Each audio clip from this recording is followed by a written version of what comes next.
Bonjour à tous et à toutes.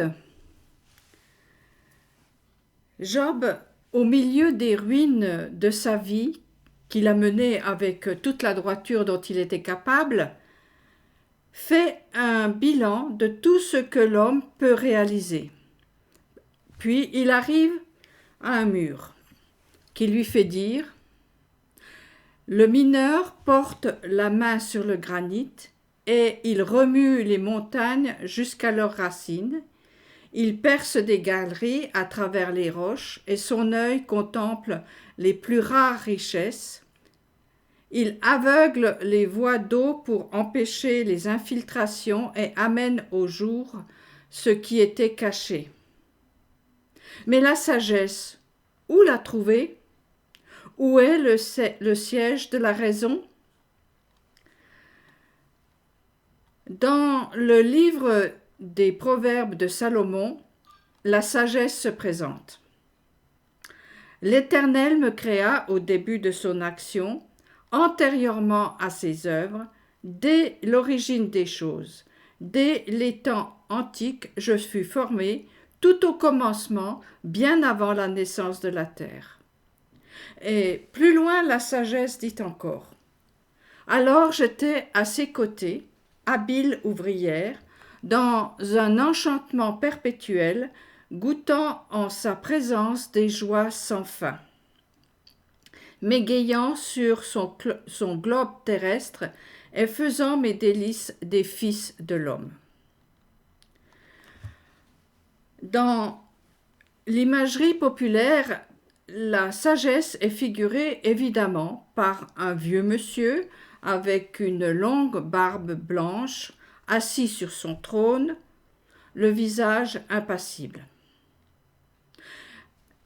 Dans les textes, la sagesse se présente comme quelqu'un d'actif, joyeux, dont les occupations sont comme celles d'un enfant, loin de l'austérité du devoir à accomplir. De toute évidence, Job ne pouvait pas trouver cette simplicité autour de lui. Éventuellement, il pouvait pressentir un jeu, mais un jeu plutôt sadique, avec des ricanements. En tout cas, pas la légèreté d'une brise matinale. Et pourtant, la sagesse est là, et elle le fait savoir. L'Éternel me créa au début de son action, antérieurement à ses œuvres, dès l'origine des choses. Job, comme ses amis qui savent et veulent l'aider, parle comme nous. Le langage de la logique est celui de la science. Or, le langage de la sagesse vient briser cette logique. Elle fait voler en éclats tout état quotidien et prosaïque du monde. Le vieil Abraham et son épouse Sarai étaient dans cette prison visible. Aussi, quand les anges leur ont annoncé une descendance, peut-être n'ont-ils pas osé dire à Dieu « Tu te moques de nous ou quoi? Tu nous as vus ?» Ils n'ont rien dit, mais ils ont ri chacun de leur côté. Ce n'était pas une blague amusante, car ils souffraient de leur stérilité, écrite dans les étoiles, donc, pour eux, ils étaient dans une situation immuable. C'est le destin. Or, la sagesse, elle, se joue du destin. Elle fait éclater toute logique et le lien qui existe entre la cause et l'effet. Le fils qui naîtra de cette nouvelle dimension s'appellera Isaac, qui signifie « celui qui rira ».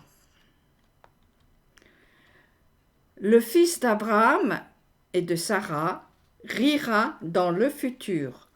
Pour l'instant, la situation n'est pas rigolote. Elle est même pénible et douloureuse. Mais la sagesse prêche dans la rue, sur les voies publiques, elle élève la voix.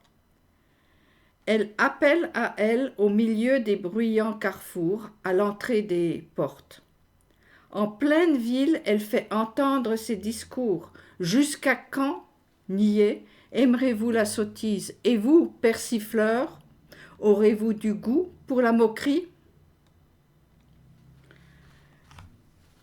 Revenir au commencement du commencement, et le commencement du commencement, c'est la crainte de l'Éternel, qui veut dire que lorsqu'il a dit quelque chose, rien ne doit lui faire obstacle, car son but est le bien et la justice. Ça prendra le temps que ça prendra. Tous les obstacles seront soit contournés, soit abattus, mais rira bien qui rira le dernier. Isaac, qui veut dire celui qui rira, Isaac déjoue le destin et quelques années plus tard, il bénira son fils Jacob qui, à son tour, déjouera son destin d'être le second de la fratrie. Jacob achète le droit d'aînesse que son frère mésestime. Jacob a fait un excellent investissement. Est-ce parce qu'il savait rire que Isaac, aveugle dans sa vieillesse, mais pas dupe, a joué le jeu de Rebecca et Jacob? Isaac a accepté de bénir celui qui joue et entre aussi dans un futur où Dieu rit des plans sérieux des humains. La sagesse du jeu est certainement une clé de la joie qui se cache derrière l'adversaire ou l'adversité. Entrer dans le jeu, dans le défi, est une façon de se dépasser, même en étant apparemment perdant. On joue contre un adversaire, Ra en hébreu, pour gagner. Et souvent, c'est Dieu lui-même qui nous fait face dans des joutes où le vainqueur et même le perdant est gagnant, s'il est sage et intelligent, car il acquiert une nouvelle dimension qui est un savoir ressenti, expérimenté, nommé intelligence émotionnelle, da'at en hébreu, qui est le mot utilisé pour exprimer la relation sexuelle entre un homme et une femme.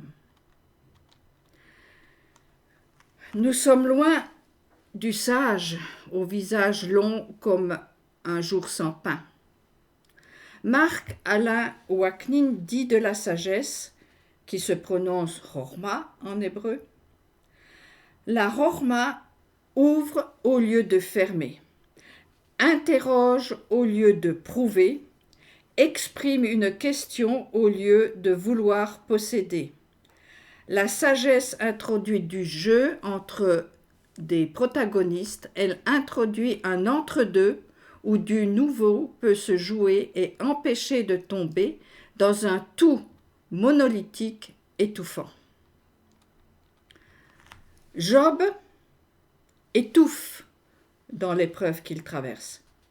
Ses amis ont essayé de trouver les causes de sa situation, en vain, car la cause est au-delà des étoiles. À première vue, il n'y a aucune logique à ce qui se passe. C'est justement là que le rire d'Isaac va faire éclater les verrous. Où est la sagesse? Cette autre langue qui fracture la causalité, qui ouvre vers un au-delà du monde, puisque c'est elle qui a été l'aide de sa création et qui maintenant joue parmi les hommes. Un autre personnage célèbre va nous aider. Cette même nuit, Dieu apparut à Salomon et lui dit : « Demande, que dois-je te donner ? » Et Salomon répondra : « Donne-moi donc de la sagesse et du discernement, afin que je puisse aller et venir à la tête de ce peuple, car autrement, qui pourrait gouverner un peuple aussi considérable que celui-ci ? » Dieu répondit à Salomon : « Puisque telle a été l'inspiration de ton cœur, que tu n'as demandé ni des richesses, ni des trésors, ni des honneurs, ni la vie de tes ennemis, ni de longs jours, que tu as seulement demandé pour toi de la sagesse et du discernement pour gouverner mon peuple sur lequel je t'ai fait régner, la sagesse et le discernement te seront accordés, et je te donnerai par surcroît des richesses, des trésors et de la gloire. » Remarquez que cela se passe la nuit, symbole d'incompréhension et d'angoisse. Donne-moi donc de la sagesse et du discernement, cette force du commencement, celle qui ouvre un avenir au-delà du destin. Abraham et Sarai sont bien les modèles d'une situation bloquée. À cause de leur âge et avec en plus un handicap physique, ils ne pouvaient même pas envisager la venue d'un fils. Aussi, Abraham reporte son souci d'héritage sur son serviteur et Sarai son souci d'enfant sur sa servante. Il se tourne vers l'extérieur pour résoudre un problème interne. C'est la solution de facilité utilisée depuis la nuit des temps par l'homme. Mais la sagesse pose des questions personnelles. Où es-tu ? Qui t'a dit ? Qu'as-tu fait ? Réfléchis à ce qui t'arrive. Observe ton comportement. Pour Job comme pour Abraham et Sarai, le secours est venu d'une brisure interne, comme une fissure dans un mur où la lumière peut se frayer un chemin au-delà de toute logique. Ce rayon de lumière serait-il la pensée de l'éternité qui peut surgir en tout homme lorsqu'il se pose la question : mais où est le commencement ? Le commencement de ce qui recommence, c'est-à-dire le fil qui nous relie à l'être inconnaissable. C'est sans doute ce fil d'or qui est la sagesse. C'est que la sagesse est plus précieuse que les perles. Tous les biens réunis ne la valent point. Ceci vient corroborer la discussion qu'a eue Salomon avec Dieu. « Donne-moi donc de la sagesse et du discernement, afin que je puisse aller et venir à la tête de ce peuple, car autrement, qui pourrait gouverner un peuple aussi considérable que celui-ci » Dieu répondit à Salomon : « Puisque telle a été l'inspiration de ton cœur, que tu n'as demandé ni des richesses, ni des trésors, ni des honneurs, ni la vie de tes ennemis, ni de longs jours, que tu as seulement demandé pour toi de la sagesse et du discernement pour gouverner mon peuple sur lequel je t'ai fait régner, la sagesse et le discernement te seront accordés. Je te donnerai par surcroît des richesses, des trésors et de la gloire. » Pourquoi n'entendons-nous plus le rire d'Isaac qui vient déranger le destin ? Où est cette sagesse du jeu, des joutes et de la poésie ?